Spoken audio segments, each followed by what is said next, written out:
Willkommen zu Frequent Traveler TV, heute wieder mit einer frisch gepressten Sendung. Themen, die ich für euch frisch gepresst habe, sind Afghanistan, Fluggesellschaften fliegen wieder drüber und zwar vermehrt. Dann haben wir als Thema Lufthansa A380er werden eingemottet, aber noch nicht so eingemottet, dass man sie nicht eventuell wieder rausholen könnte. Dann Bangkok Flughafen Fast Track. Schnipp, schnapp, weg. Fällt aus wegen ist nicht. Dann haben wir noch etwas aus dem Bereich der Allianzen. Ich hatte ja gerade über die Allianzen gesprochen, überhaupt, ob die noch Sinn machen.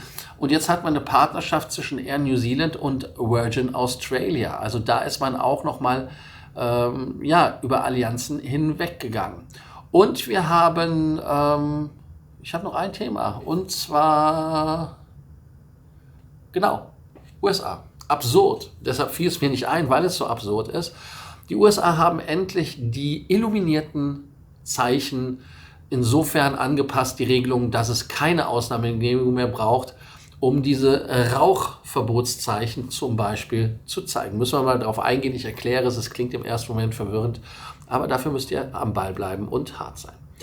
Wie immer an dieser Stelle, denkt dran, den Kanal zu abonnieren, die Glocke anzumachen, einen Like dazulassen, aber auch eine Kanalmitgliedschaft und andere Fragen, Sorgen, ist ja nötig, wie immer hier über die Telefonnummer. Ich glaube, hier irgendwo wird die dann eingeblendet sein. Wir gehen auf das erste Thema und zwar ist das erste Thema, was wir heute haben, und da ist die Tastatur einfach mal wieder weg. Das ist schön, aber die Zeit habe ich trotzdem aufgeschrieben. Nämlich das erste Thema ist, Fluggesellschaften fliegen über Afghanistan. Ich weiß nicht, ob dem einen oder anderen da irgendwie so ein bisschen, ich weiß nicht, ob ich über Afghanistan fliegen soll, wird oder nicht. Das Problem mit Afghanistan ist ja eher nicht unbedingt, dass es da keine Flughäfen gibt, sondern was passiert, wenn man dort eine Notlandung, Sicherheitslandung oder da rein diverten muss aus irgendwelchen Gründen. Und da kann man jetzt natürlich sagen, ja, das ist ja wie immer bei den muslimischen Ländern, bei solchen Sachen guckt die da weg, solange man das verheimlichen kann. Also wenn man da jetzt irgendwie von seiner sexuellen Neigung her anders ist, als da erwünscht oder aber Frauen sich nicht verhüllen. Also da gibt es viele Dinge, was in Afghanistan doch durchaus zu Problemen kommen kann. Deshalb haben die Europäer und die amerikanischen Luftaufsichtsbehörden, also beide, die europäische und die amerikanische, gesagt, ihr könnt drüber fliegen, aber in einer Höhe von mindestens Flugfläche 320, also 32.000 Fuß. Und da ist es so, dass man natürlich den Warnhinweis trotzdem bis 2025, und zwar ganz genau den 31. Januar, verlängert hat. Aber es ist halt einfach so, dass es dort auch keine Flugsicherung gibt unter der Flugfläche 320. Es gibt also diese FAA, die es dort gibt, und zwar, ich hätte es fast gesagt, Kandahar, aber es ist ja Kabul. Und darüber hinaus besteht ein Sicherheitsrisiko für Luftfahrt, da landesweit keine oder nur eingeschränkte Kapazität in der Flugsicherung besteht. Aber auf der anderen Seite muss man ja auch sagen, dass in Kabul oder sowas ja auch westliches Fluggerät landet. Das heißt also mit Emirates oder mit anderen Fluggesellschaften, die da hinfliegen, kommen da schon Flugzeuge hin, die man dann dort auch wieder im Zweifelsfall flott machen könnte, aber auch zumindest abfertigen kann. Das ist halt meistens das Problem. Aber wenn man wirklich sich das anguckt, ist das so, dass die FAA Kabul wirklich ein Problem bereitet oder nicht. Aber jetzt sagt ihr natürlich, ja, warum soll es ein Problem sein oder beziehungsweise warum fliegen die da drüber, wenn es ein Problem ist? Und zwar ist es so, dass man natürlich jetzt sagt, der russische Luftraum ist tabu. Dann hat man ja natürlich mit Israel nochmal das Problem, dass man da nicht drüber fliegen kann. Wir wissen ja, Lufthansa hat ja einige Flüge in den Nahen Osten immer noch eingestellt. Und damit ist dann natürlich ganz klar, muss man irgendwo drüber fliegen und das wäre dann Afghanistan. Und lustigerweise ist es so, dass die Ops Group, das ist so eine Piloteninformationsdienst, die haben geschrieben, viel Glück mit den Taliban. Ist das etwas, was euch persönlich belastet oder nicht? Sagt ihr, naja, eigentlich egal, was so weit unten passiert. Aber ihr merkt ja schon selber, wie schnell man da durchaus in Schwulitäten kommen kann. Wenn man halt mal guckt, mit Afghanistan, kann man natürlich auch so sagen, ja, das ist wie übers Meer fliegen, über den Atlantik. Also wenn man da über die Nordatlantik-Passagen geht oder sowas, und kann da sagen, ja, dann lande ich da nicht, sondern gleite ich da vor mich hin. Ne? Und das ist natürlich auch so, dass man da halt wirklich da analog das Ganze sehen kann. Ne? Aber da bin ich mal gespannt, wie ihr das seht und was ihr davon haltet, wie ihr wirklich da jetzt von ausgeht. Ist das eventuell ein ETOPS 180-Fall oder nicht? Oder sagt ihr, das wird schon alles gut gehen, das passt, wenn man da landet. Weil wir haben ja alle gesehen, wie die Leute immer schwitzen, wenn zum Beispiel Air India in Russland landen muss. Und da wären amerikanische Passagiere an Bord. Also hier eure Meinung ganz wichtig gefragt. Was auch als Meinung interessant ist das Thema Bangkok. Bangkok ist ja für viele von euch ein Herzensziel, ein Ziel, was viele mögen, wo sie sagen, hey, tolle Geschichte.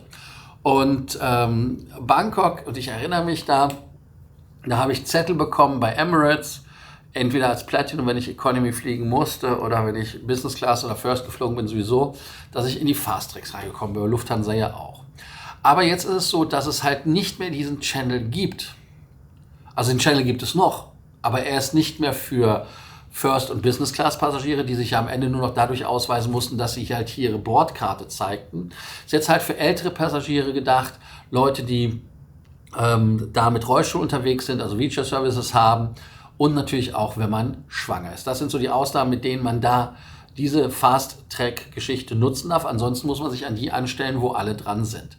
Und interessanterweise ist das jetzt so, dass das auch irgendwie an mir vorbeigegangen ist. Ich weiß nicht, hat das jemand von euch irgendwo mitbekommen?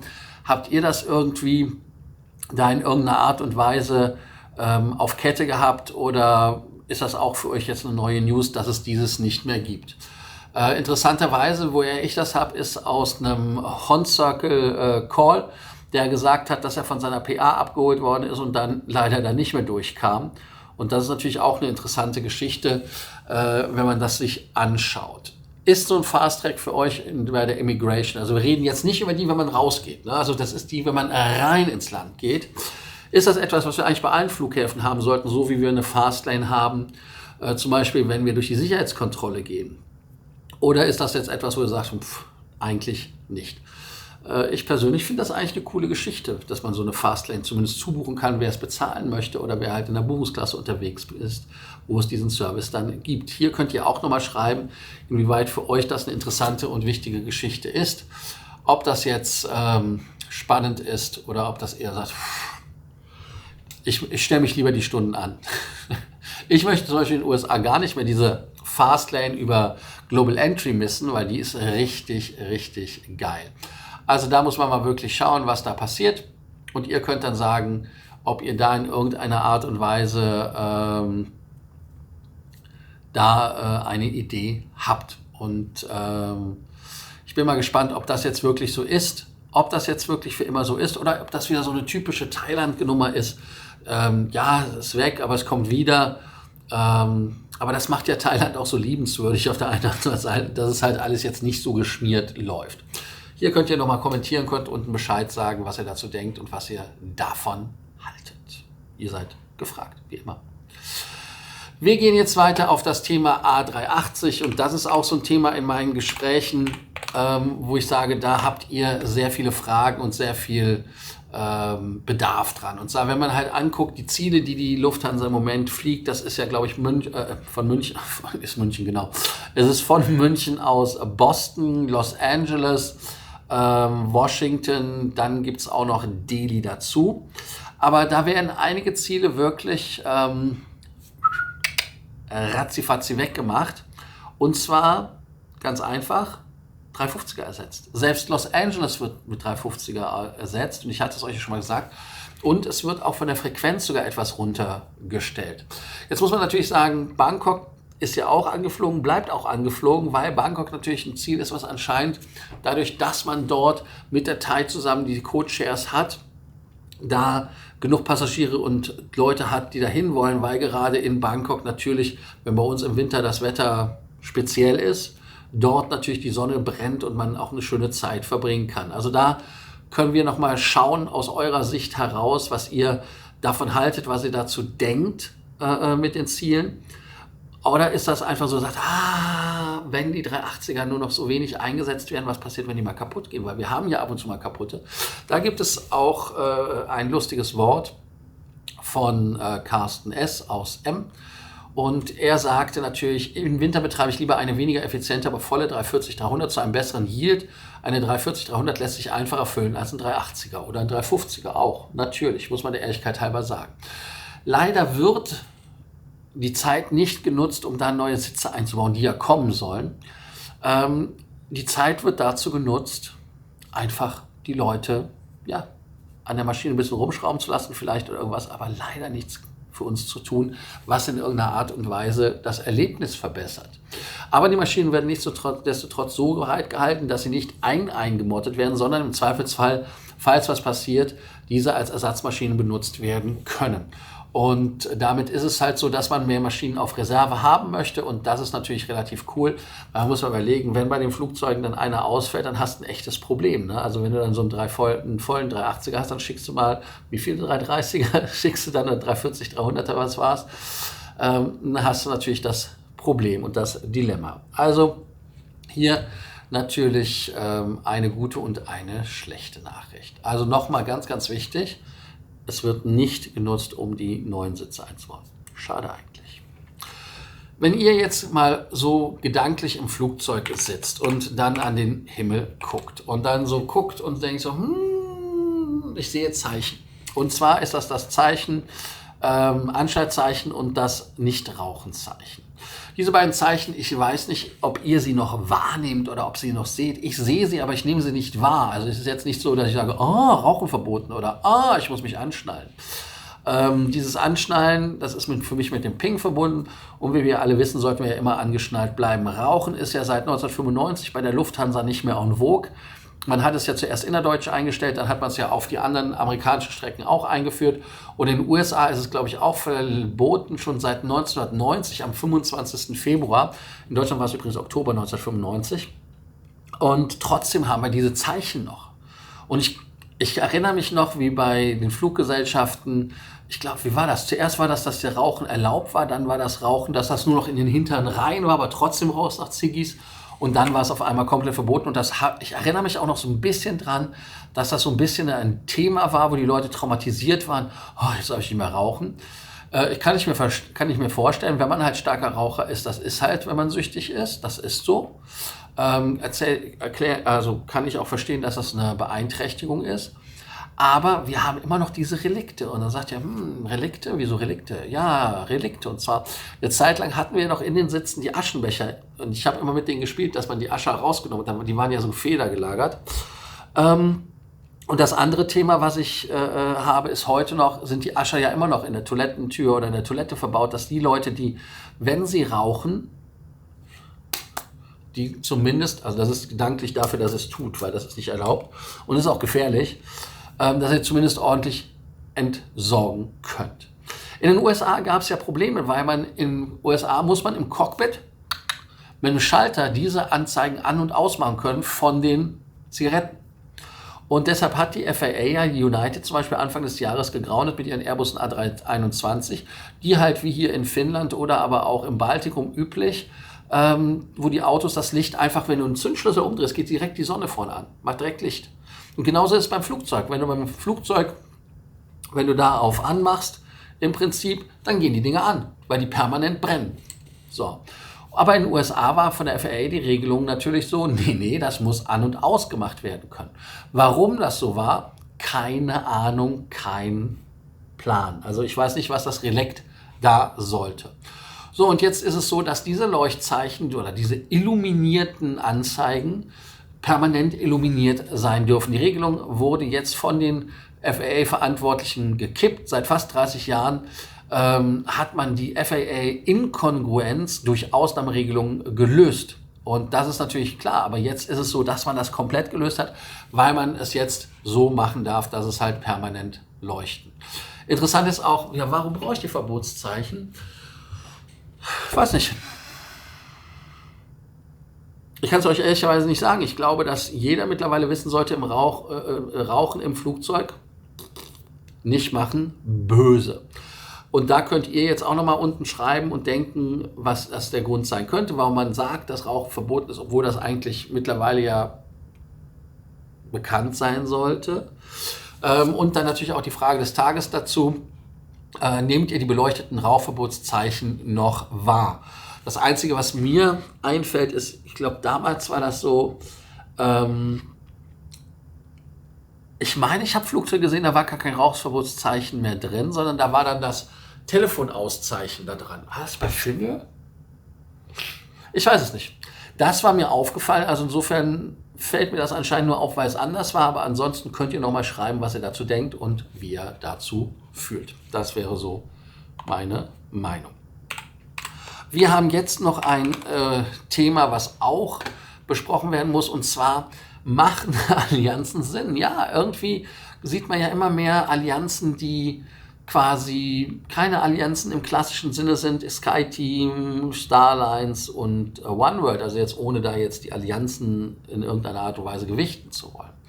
Jetzt gibt es von Virgin Australia und Air New Zealand eine Partnerschaft oder eine Fresh Alliance, wie das in der Pressemitteilung heißt.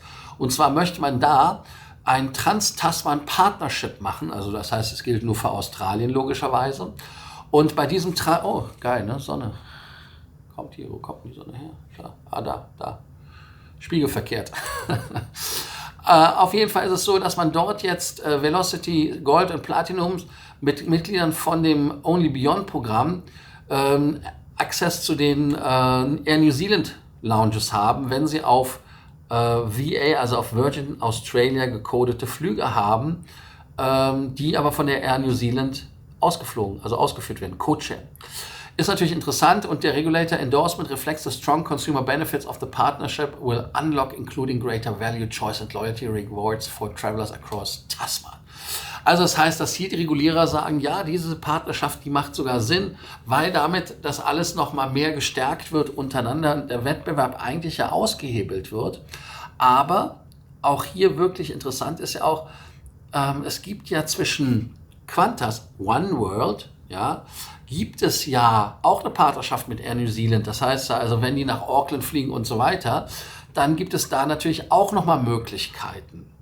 Und die ACCC, also 3 Cs, das ist die Australian Competition and Consumer Commission, also quasi die Vestager von Australien, die sagen, dass es mehr Ticket- und Pricing-Options gibt auf den tasmanischen Routen, und das ist natürlich interessant.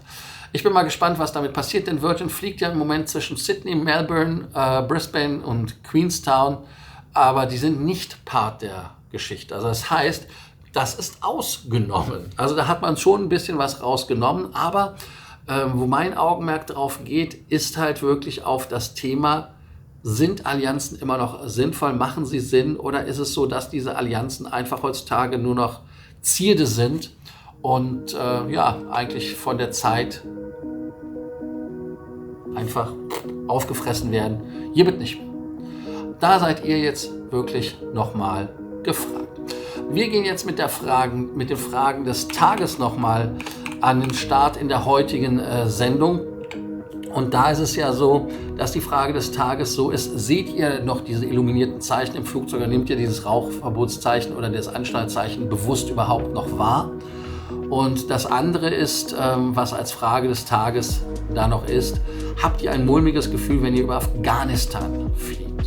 Am besten noch mit angeschaltetem Rauchzeichen. Zu Afghanistan gibt es noch eine Sache. Warum so hoch? Ganz einfach deshalb, damit man halt nicht von Mörsergranaten oder irgendwelchen anderen Raketen da getroffen wird. Es gibt zwar Raketen, die einen da oben noch runterholen, Stichwort Buk zum Beispiel, also BUK von den Russen, aber die gibt es hier jetzt nicht so wie Sand am Meer bei den Leuten der Taliban. Also insofern, das ist halt der Grund, warum man so hoch fliegt. Das muss ich nochmal nachreichen. Ihr seid jetzt dran, die Frage zu beantworten, die Fragen des Tages zu beantworten, den Kanal zu abonnieren, die Glocke anzumachen, ein Like dazulassen. Und ich bin dankbar, dass ihr heute wieder mir eure Zeit und euer Ohr geschenkt habt und eure Augen natürlich. Und ich freue mich, euch morgen wiederzusehen. Und ich werde ein bisschen die Sonne genießen, und ich werde jetzt gleich, glaube ich, wieder nochmal in die Sauna gehen oder sowas. Ja, das mache ich. Ihr könnt ja schreiben, was ihr macht heute am Heiligen Samstag. Also danke, dass ihr dabei wart, und denkt an Helsinki. Ein Platz noch. Also, danke und Abspann für euch. Also bis dann, ciao und morgen und vielleicht mit jemand von euch nochmal nach Helsinki. Bis dann, ciao.